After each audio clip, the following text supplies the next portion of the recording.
Okay, let's just think for a second. What could you do with an extra $1,000, say, 3 months from now? Imagine having that bit of a financial cushion, right? Or maybe a head start on some goal you've got, just, that extra peace of mind. Well, today, that's exactly what we're going to tackle in this deep dive, a really practical kind of step-by-step look based on what our sources are telling us, showing you how, yeah, actually saving $1,000 in just 90 days is totally achievable. And, when you break down the math, it really changes things. $1,000 in 90 days, that's like $11.11 a day. Just over $11, yeah. Yeah. Or if you think weekly, it's roughly $77, $78 around there. 77, 78. That feels different, doesn't it? Manageable, not just some huge, scary number. It absolutely does. And that's kind of the first big thing our research highlights, isn't it? Yeah. Just seeing it broken down like that. To me, as a big goal feel, much less overwhelming. Takes the pressure off a bit. Exactly. It shifts it from, wow, $1,000 to, okay, I just need to find about $11 today or 70 odd this week. That initial reframing psychologically, it's huge. It's often the very first step to actually making it happen. Right. Okay, so how do we actually get there? The sources we looked at are super clear on step one.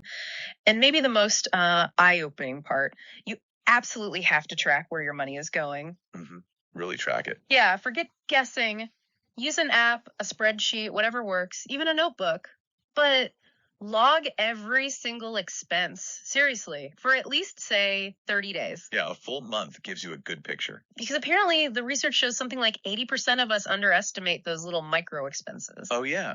Things like daily coffees, maybe forgotten subscriptions. Exactly. And we underestimate them by like 40% sometimes. That's massive. It really is. And those are often the biggest hidden drains, right? More than, the big bills sometimes. That's what the data consistently shows. It's those seemingly small, kind of habitual spends that add up like crazy. It's usually not one big thing that sinks the ship. Right.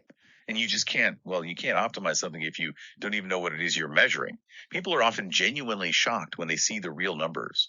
They find spending in places they never even thought about. So true. Okay, so once you've got that clear picture, that outflow mapped out, then what? Then you pivot, right, into the cutback phase. Yep. Categorize and strategize. You look at your spending categories and figure out, okay, where can I trim? Thinking about those zombie subscriptions. Are you really using all those streaming things, that gym membership you never go to? The guild subscriptions. Yeah. Even cutting out, say, 3 $15 lunches out a week. That's $45 right there. Hands up fast. And the daily coffee thing, brewing at home, that saves a ton over time. Our materials also mentioned getting smart with groceries, meal planning. Picking to a list. Right. Opting for generic brands, avoiding those impulse buys at the checkout. All those little tactics work together. But I was wondering, our sources mentioned something called frugal fatigue. Is that a thing? Like, is there a point where cutting back too much actually hurts? Or should you always push? That's a really good point. And yeah, the materials do address it. The idea isn't really deprivation. It's more about smart reallocation, making conscious choices about what you spend on. Okay. The research suggests that while, sure, super aggressive cutting might work for a short burst, sustainable saving really comes from finding a balance that works for you. Right. Not just slashing everything. Exactly. It's about prioritizing what actually brings you value, what you enjoy, and trimming the stuff that doesn't. Not just cutting for cutting's sake. It pushes you to think about why you're buying something, not just what. Makes sense. But it's not all about cutting back, is it? Our deep dive also really highlighted boosting your income. Yes. The other side of the coin. This can speed things up a lot, sometimes faster than just trimming expenses. And the sources pointed to some really accessible side hustles, quick things like, gig work, food delivery, ride sharing. Stuff you can often do on your own schedule. Yeah, or even just selling unused stuff from around the house, Facebook Marketplace, eBay. Amazing what people will buy. Declutter and earn. Win-win. And one thing I thought was cool was leveraging skills you already have, tutoring, maybe babysitting, freelance tasks online. Absolutely. There's a lot of versatility there. Find what fits your life and skills. And, a kind of fun but effective trick the sources mentioned was the found money concept. Oh, yeah. Like what? Like literally having a jar or maybe a separate digital pot where you instantly stash any unexpected money. A small cash gift, maybe a little tax refund, found $20 in an old coat. Ah, I see. So it doesn't just get absorbed back into regular spending. Exactly. You capture it immediately for your goal.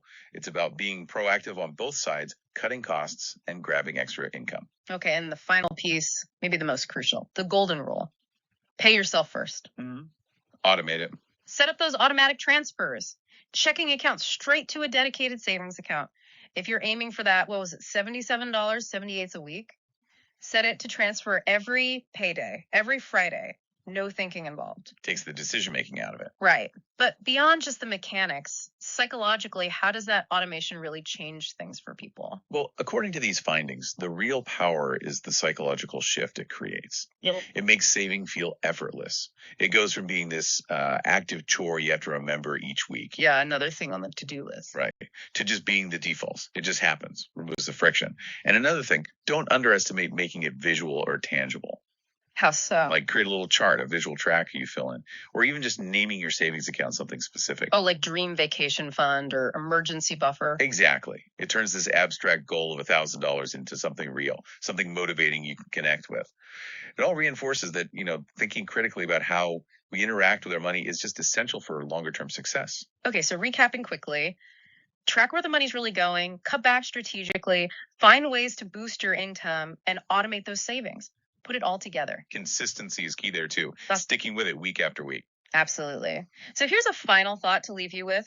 Beyond just hitting that initial $1,000 goal, which is fantastic in itself, how might applying these specific habits, these skills we've talked about, how might that change your whole approach to money in the long run? What other financial goals, maybe even bigger ones, could these skills help you reach down the line? Something to think about.